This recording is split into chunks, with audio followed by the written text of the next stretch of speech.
सुप्रभात सभी छात्र छात्राओं, बाल साधना विद्यालय परिवार से जुड़े हुए अभिभावकन, मार्गदर्शक महोदय और इस संस्थान से अपनी मित्रता, प्रेम, सानिध्य और सहयोग रखने वाले सभी बंधुओं का इस बाल साधना की ऑनलाइन क्लास में हार्दिक अभिनंदन है, स्वागत है, इस्तकबाल है। प्रिय छात्रों, हमने अध्याय नंबर 3 में कल जो चर्चाएं की थी वो राजस्थान के किसान आंदोलन के बारे में की थी और आज इस अध्याय का अंतिम बिंदु है और अध्याय के अंतिम बिंदु का नाम है प्रजामंडल आंदोलन। आपके लिए बिंदु नया है, कक्षा 8 में आपने छोटे रूप में पढ़ा है, लेकिन बच्चे की एक नैसर्गिक प्रवृत्ति होती है, वो उन चीज़ों को थोड़ा ध्यान नहीं रखता है, तो आप भूल गए होंगे। लेकिन मैं आपको एक बढ़िया तरीके से इस टॉपिक को क्लियर करने का प्रयास करता हूँ। देखो, प्रजामंडल क्या होते हैं, इनकी परिभाषा क्या है, ये प्रजामंडल आंदोलन किस तरीके से राष्ट्रीय क्रांतिकारी आंदोलन में महत्वपूर्ण भूमिका इन्होंने अदा की, किस तरीके से इन्होंने स्वतंत्रता का रंगमंच तैयार किया, किस तरीके से एक बड़े प्रजामंडल के रूप में विकसित हुआ, किस तरीके से ये एक सर्वश्रेष्ठ भारत के राजनीतिक पटल पर अच्छे लोगों को जोड़कर अंग्रेजों के सामने चुनौती व्यक्त की कि आप एक भारत को स्वाधीन करना होगा। ये सारी चीजें जो हैं इस अध्याय के अंतर्गत हम आपको पढ़ाएंगे। तो अध्याय नंबर है 3 और लास्ट एंड फाइनल पार्ट आपका होगा 13वां पार्ट होगा, उसमें आपकी इसकी डिटेल आपको बताई जाएगी। पहले शब्द के रूप में मैं आपको इसकी परिभाषा बताऊं कि प्रजामंडल क्या चीज है और प्रजामंडल कहते किसे। प्रजामंडल के साथ एक शब्द जोड़ना आपको, और उस शब्द का नाम है राष्ट्रीय चेतना। राष्ट्रीय चेतना का मतलब होता है जागृति, अनुशासन के साथ लोगों को जगाना, अनुशासन के साथ लोगों को जोड़ना। दूसरा, उत्तरदायी शासन। उत्तरदायी शासन जिसमें एक उत्तरदायित्व हो, निरंकुशता नहीं होनी चाहिए, शासन में एक नियम और कानून व्यवस्था होनी चाहिए, उसे उत्तरदायी शासन कहते हैं। तीसरा काम था आम जन में जागृति। आम जन में जागृति की उनके अधिकार क्या है, किस आधार पर वो अपने अधिकार प्राप्त कर सकते हैं, शांतिपूर्ण तरीके से। चौथा काम क्या था इसका, शांतिपूर्ण, कोई हल्ला नहीं करना है, कोई नुकसान नहीं करना है, कोई हिंसा का सहारा नहीं लेना है, केवल शांतिपूर्ण रूप से आपको चलना है और शांतिपूर्ण तरीके से आजादी का आंदोलन करना। शांतिपूर्ण तरीके से आजादी का आंदोलन तैयार करना, आजादी के आंदोलन के लिए प्रेरित करना, उनको संगठित करना। देशी राजाओं पर अंग्रेजों से की गई सहायक संधियों को तोड़ने हेतु जितने हमारे राजा हैं, देशी राजाओं से जो 1818 में संधियां की गई थी, मैंने पहले जिक्र किया था अपने लॉर्ड वेलेस्ली का, तो देशी राजाओं से सहायक संधि, कौन सा शब्द आएगा, सहायक संधि, सहायक संधियों को तोड़ने के लिए दबाव बनाना। क्या बनाना, दबाव बनाना। तो राष्ट्रीय चेतना, उत्तरदायी शासन, आम जन में क्या करना, जागृति, शांतिपूर्ण तरीके से आजादी का आंदोलन चलाना, देशी राजाओं पर दबाव डालना कि भैया आपको ये सहायक संधियों को आप तोड़ो। इसी चीज का संयुक्त रूप से एक नाम दिया गया था और उसी चीज का नाम क्या था, प्रजामंडल आंदोलन था। दूसरी बात यहाँ पर यह थी कि इस प्रजामंडल की शुरुआत कब हुई।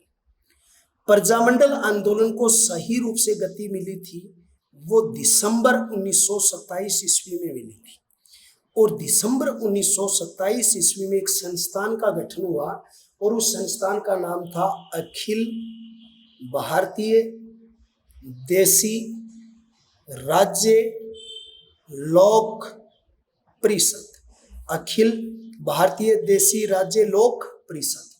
और अखिल भारतीय देशी राज्य लोक परिषद जो है, इस संस्था का गठन मुंबई में किया गया था और इसके अध्यक्ष कौन बने थे, तो रामचंद्र बाबू थे। इसके अध्यक्ष कौन थे, रामचंद्र राव थे, या आप कह सकते हो रामचंद्र बाबू जो थे या राव थे वो उसके अध्यक्ष बने। इसकी कार्यकारी में राजस्थान के 7 सदस्य थे। इसकी जो कार्यकारी थी उसमें राजस्थान के 7 सदस्य थे। इसकी कार्यकारी के अंतर्गत क्या था, राजस्थान के क्या थे, 7 सदस्य थे या राजस्थान के 7 सदस्य मौजूद थे। इनमें पहला सदस्य जो था वो नेनूराम शर्मा था और नेनूराम शर्मा का संबंध कहाँ से था, कोटा से था। दूसरे थे शंकरलाल शर्मा। शंकरलाल शर्मा और शंकरलाल शर्मा कहाँ से थे, अजमेर से थे। तीसरे नंबर पर जयनारायण व्यास। जयनारायण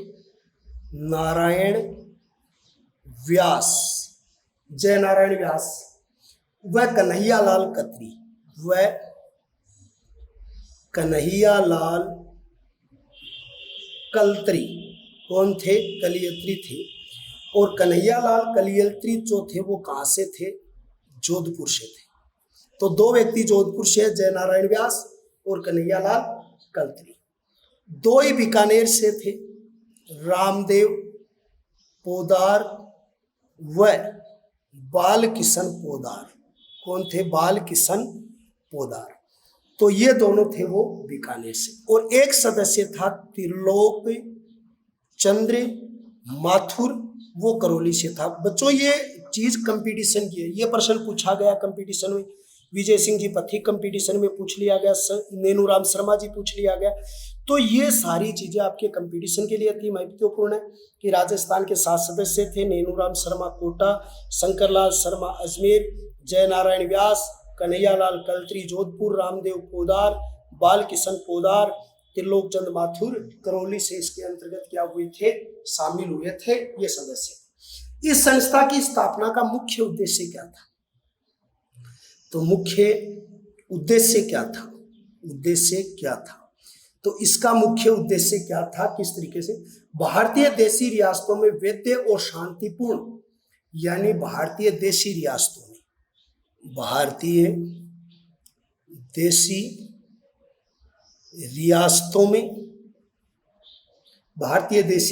में वैध यानी एक वैधानिक शासन होना चाहिए। इस वैध को आप वैधानिक भी लिख सकते हो या वैधानिक आप इसको कह सकते हो, वैधानिक व शांतिपूर्ण। देखो दोनों शब्दों पे गौर करो। शांतिपूर्ण का मतलब आपको हिंसात्मक तरीके से चलता है, वैध का मतलब कानून के अंतर्गत आपको इस मार्ग पर चलना है। तो वैधानिक और शांतिपूर्ण जो उपाय है के माध्यम से राजाओं की छत्र छाया में उत्तरदायी सरकार की स्थापना करना, वहां के राजाओं की शांतिपूर्ण व वहां के राजाओं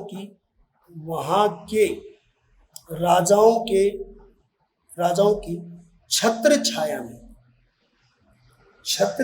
में उत्तरदायी सरकार की स्थापना, उत्तरदायी सरकार की स्थापना करना, वैधानिक रूप से करना, शांतिपूर्ण रूप से करना और वहां के राजाओं के साथ मिलकर इसको एक वैधानिक सरकार की स्थापना करनी। फरवरी 1938 में हरिपुरा कांग्रेस अधिवेशन हुआ। हरिपुरा कांग्रेस अधिवेशन हुआ। तो ये हरिपुरा कहाँ, पहले तो ये देखो, तो 1938 में हरिपुरा कांग्रेस अधिवेशन हुआ था और 1938 के अंतर्गत हरिपुरा कांग्रेस अधिवेशन हुआ। तो वो कहाँ पर था, गुजरात में था। वो कहाँ पर था, गुजरात के अंतर्गत था, ये गुजरात क्षेत्र के अंतर्गत लागू था। अधिवेशन में गांधी जी के प्रयासों से, इस अधिवेशन में जो सुभाष चंद्र बोस जिसके अध्यक्ष बने थे, इस अधिवेशन में गांधी जी के प्रयासों से, किसके प्रयासों से, गांधी जी के प्रयासों से, उसकी लगन से, उनके प्रयास से प्रत्यक्ष रूप से राष्ट्रीय चेतना और आंदोलन में कांग्रेस ने भाग लेने की घोषणा की। यानी कांग्रेस थी, उसने क्या घोषणा की कि राष्ट्रीय चेतना, राष्ट्रीय जन चेतना, एक तो ये शब्द आपके लिए अति महत्वपूर्ण, राष्ट्रीय जन चेतना व आंदोलन हेतु, वह कौन सी चीज है, आंदोलन, राष्ट्रीय जन चेतना व आंदोलन हेतु कांग्रेस द्वारा प्रत्यक्ष भाग लेने की घोषणा। किसके द्वारा, राष्ट्रीय जनचेतना व आंदोलन हेतु कांग्रेस द्वारा, किसके द्वारा? कांग्रेस द्वारा, जो कांग्रेस द्वारा प्रत्यक्ष रूप से भाग लेने की घोषणा की, प्रत्यक्ष रूप से भाग लेने की घोषणा की। तो यहां पर आ गया राष्ट्रीय जनचेतना व आंदोलन हेतु कांग्रेस द्वारा प्रत्यक्ष रूप से भाग लेने की क्या की गई थी? घोषणा की गई थी, या भाग लेने की इन्होंने शुरुआत की थी कि भैया हम आज के बाद में जो हमारा राष्ट्रीय आंदोलन होगा उसमें भाग लेंगे और प्रत्यक्ष रूप से हम एक लोकतंत्र की स्थापना का क्या करेंगे? प्रयास करेंगे। फिर अगला चीज देखिए, प्रजामंडल के उद्देश्य क्या थे? तो इनके 5 उद्देश्य मैं आपको बताऊंगा। पहला उद्देश्य, देशी रियासतों में उत्तरदायी शासन की स्थापना, देशी रियासतों में उत्तरदायी शासन की स्थापना। दूसरा बिंदु देखिए, दूसरा बिंदु है सामंती अत्याचारों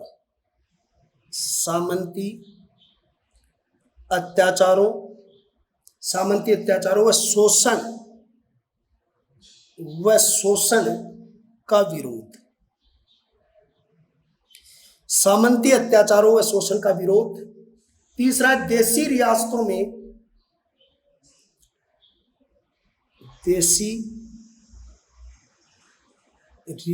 में जागृति पैदा करना, यानी अपनी स्वतंत्रता के प्रति, अपने देश के प्रति, अपने लोगों के अधिकारों के प्रति, यानी उन्होंने क्या किया था? देशी रियासतों में जागृति लाने का प्रयास किया गया। वो भी प्रजामंडल का क्या था? उद्देश्य था। देश में चल रहे राष्ट्रीय आंदोलन को गति प्रदान करना, चौथे नंबर का बिंदु। देश में चल रहे राष्ट्रीय आंदोलन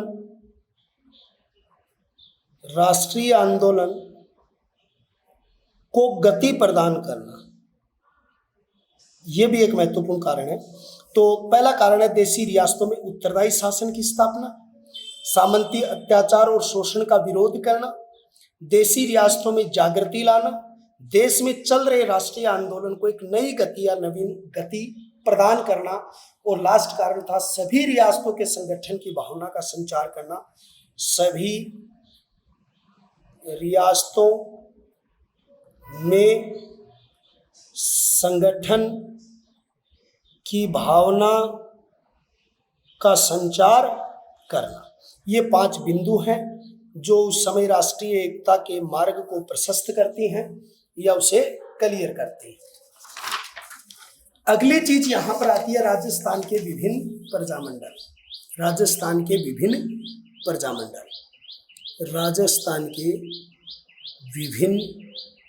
प्रजामंडल कि कौन कौन से प्रजामंडल और उनके अध्यक्ष कौन रहे। पहला देखिए, पहला प्रजामंडल आपका है जयपुर प्रजामंडल, और जयपुर प्रजामंडल की स्थापना 1931 में हुई। इसकी स्थापना किसने की? जमनालाल बजाज थे।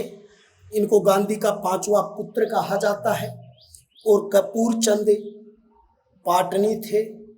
इन्होंने चरखा संघ की स्थापना की थी 1927 में। इन दोनों ने मिलकर इसकी स्थापना की थी जयपुर प्रजामंडल। दूसरा नंबर का प्रजामंडल है बूंदी प्रजामंडल। कौन सा प्रजामंडल है? बूंदी प्रजामंडल। बूंदी प्रजामंडल की स्थापना 1931 में, यानी बूंदी प्रजामंडल है उसकी स्थापना की गई थी। और उनकी स्थापना कब की गई थी? 1931 में। और करने वाले व्यक्ति कौन थे? कांतिमल चौथानी, ये इसके संस्थापक थे। तीसरा प्रजामंडल था हाड़ौती प्रजामंडल। इसको आप कोटा प्रजामंडल भी कह सकते हो, कोटा भी नाम दे सकते हो। हाड़ौती प्रजामंडल 1934। और पंडित नेनूराम शर्मा, पंडित नेनूराम शर्मा। बिंदु नंबर 4, मारवाड़ प्रजामंडल। मारवाड़ प्रजामंडल और मारवाड़ प्रजामंडल 1934 जयनारायण व्यास। कौन है? जयनारायण व्यास। सिरोही प्रजामंडल जिसके संस्थापक 1934 आएगा। इसमें दो आएंगे, वृद्धि शंकर जो आपकी बुक में ही दिया हुआ और कंपटीशन की बुकों में नहीं है, और एक है गोकुल भाई भट्ट। इस गोकुल भाई भट्ट को क्या कहते हैं? राजस्थान का गांधी कहते हैं। इसके बाद में है बीकानेर प्रजामंडल। इसके बाद में जो है वो है बीकानेर प्रजामंडल, और बीकानेर प्रजामंडल 1936 इसकी स्थापना मघाराम वैद्य द्वारा की गई थी। उसके बाद सातवां कोटा प्रजामंडल और कोटा प्रजामंडल 1939 नेनूराम शर्मा थे। फिर उसके बाद में 9वां बिंदु है अलवर प्रजामंडल की स्थापना हुई। 8वां अलवर प्रजामंडल 1938 हरिनारायण शर्मा थे। हरिनारायण शर्मा, इसने अनुसूचित जाति और जनजाति के लिए बहुत अच्छे प्रयास किए थे। इसने हरिनारायण शर्मा ने वाल्मीकि संघ, अस्पृश्यता संघ, इन कई संघों का इन्होंने गठन भी किया था। मेवाड़ प्रजामंडल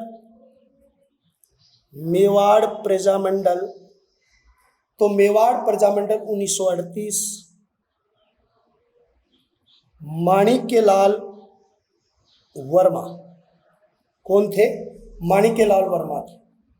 उसके बाद में जो आपका है भरतपुर प्रजामंडल की स्थापना, भरतपुर प्रजामंडल 1938, और इसकी स्थापना किसने की थी? किशनलाल जी जोशी ने की थी। देखो इसकी जगह एक और भी आता है युगल किशोर चतुर्वेदी, जिसको राजस्थान का जवाहरलाल कहते हैं, गोकुल वर्मा शेरे भरतपुर कहते हैं।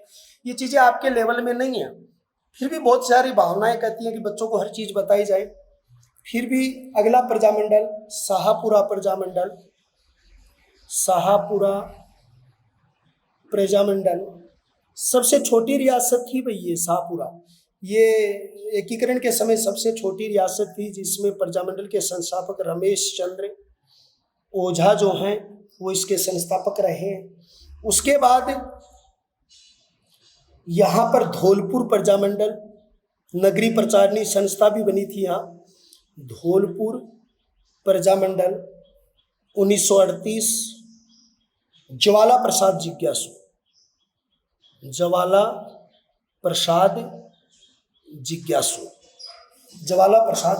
जो है वो यानी इसके संस्थापक बने। करौली प्रजामंडल 1938 त्रिलोक चंद माथुर। करौली प्रजामंडल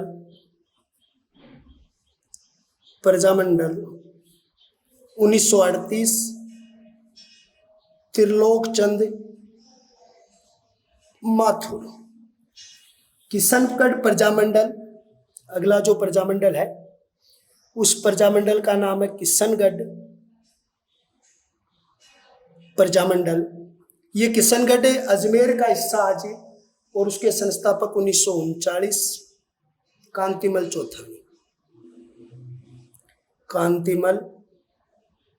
चौथानी थे। उसके बाद में जैसलमेर प्रजामंडल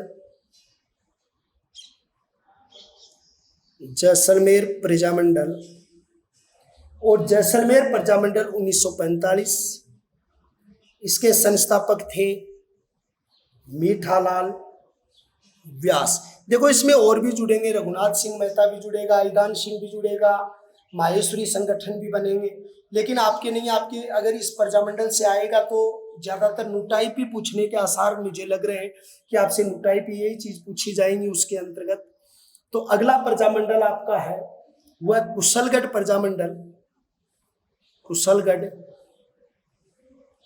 प्रजामंडल, कुशलगढ़ प्रजामंडल 1942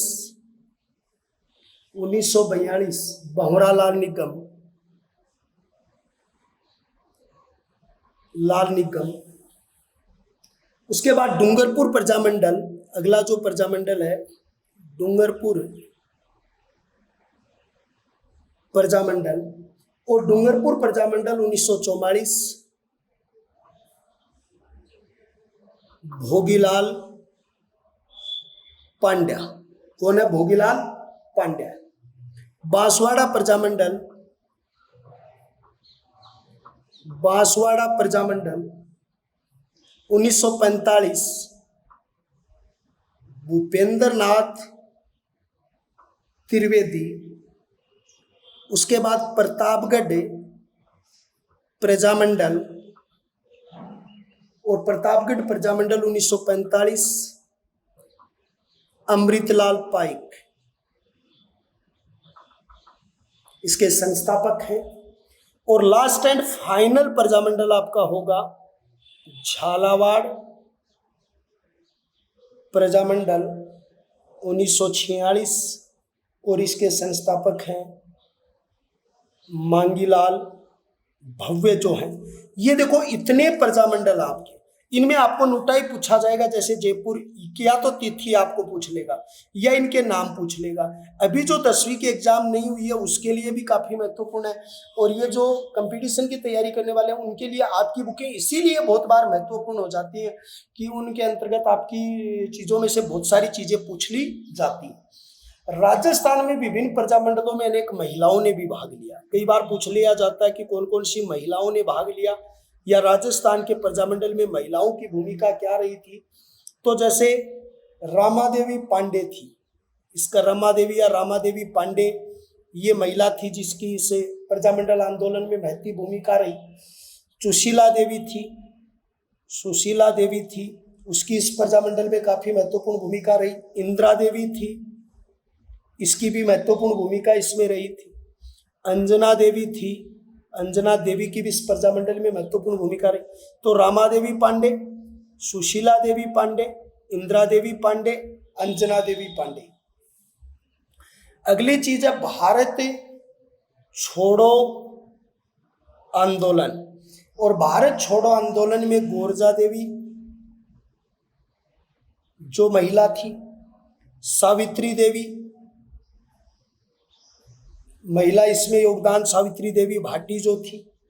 सिरे कंवल व्यास थी, सिरे कंवल व्यास की महत्वपूर्ण भूमिका थी। राजकौर व्यास की महत्वपूर्ण भूमिका इसमें रही। मेवाड़ के स्वतंत्रता सेनानी माणिक्यलाल वर्मा की पत्नी नारायणी देवी और स्नेहलता की महत्वपूर्ण भूमिका रही थी। नारायणी देवी थी, ये पत्नी किसकी थी? माणिक्यलाल वर्मा, और इनकी पुत्री थी स्नेहलता। कौन थी? स्नेहलता। उसकी भी इसके अंतर्गत क्या रही थी? महत्वपूर्ण भूमिका रही थी इस आंदोलन के अंतर्गत, जो यानी प्रजामंडल आंदोलन। तो एक बार फिर हम बताएं कि पहले नंबर पर आपको ये तैयार करना है प्रजामंडल में राष्ट्रीय चेतना, उत्तरदायी सरकार, आमजन में जागृति, शांतिपूर्ण तरीके। ये प्रजामंडल के मूल भावार्थ, इसका संयुक्त नाम प्रजामंडल है। इसके गठन की प्रक्रिया अखिल भारतीय देशी राज्य लोक परिषद रामचंद्र बाबू जो है, राव जो है, वहां से हुई। फिर ये 7 सदस्य जो है, जिसमें नेनूराम शर्मा है, शंकरलाल शर्मा है, जयनारायण व्यास है, कन्हैयालाल कल्त्री है, रामदेव पोदार है, बाल किशन है, त्रिलोक, ये काफी आपके लिए महत्वपूर्ण रहेंगे। फिर इनके उद्देश्य आपके, और हरिपुरा कांग्रेस अधिवेशन तो आपके लिए अति महत्वपूर्ण है, और इसका उद्देश्य भी पूछ सकता है कि हरिपुरा कांग्रेस अधिवेशन में गांधी जी ने क्या घोषणा की? राष्ट्रीय जनचेतना व आंदोलन हेतु कांग्रेस द्वारा प्रत्यक्ष रूप से भाग लेना चाहेगी, इसको यानी इसने किया था। अब ये प्रजामंडल बने आपके कि कौन सा प्रजामंडल, इसमें 3 बातें अति महत्वपूर्ण है। कौन सा प्रजामंडल बना, कब बना, और उसकी स्थापना कब हुई, इन चीजों के बारे में आपसे पूछी जा सकती है। तो इन चीजों को आप बहुत अच्छे तरीके से तैयार आप करेंगे। इसके साथ आपके तीसरा लेसन पूरा हो गया। अब कुछ चर्चा हमारी प्रश्नों पर हो जाएगी।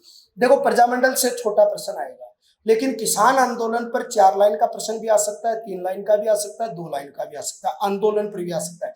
मैंने जितने टॉपिक आपको पढ़ाए मैंने प्रत्येक टॉपिक में आपको अच्छे तरीके से बताया, तो उसकी जो पीडीएफ है उस पीडीएफ में आप इसमें जाएंगे और पीडीएफ को देखेंगे, तब आपको पता चलेगा कि इसके अंतर्गत पूरा जो टॉपिक है वो किस तरीके से आपको तैयार करना है और आप अच्छे तरीके से पढ़ना है।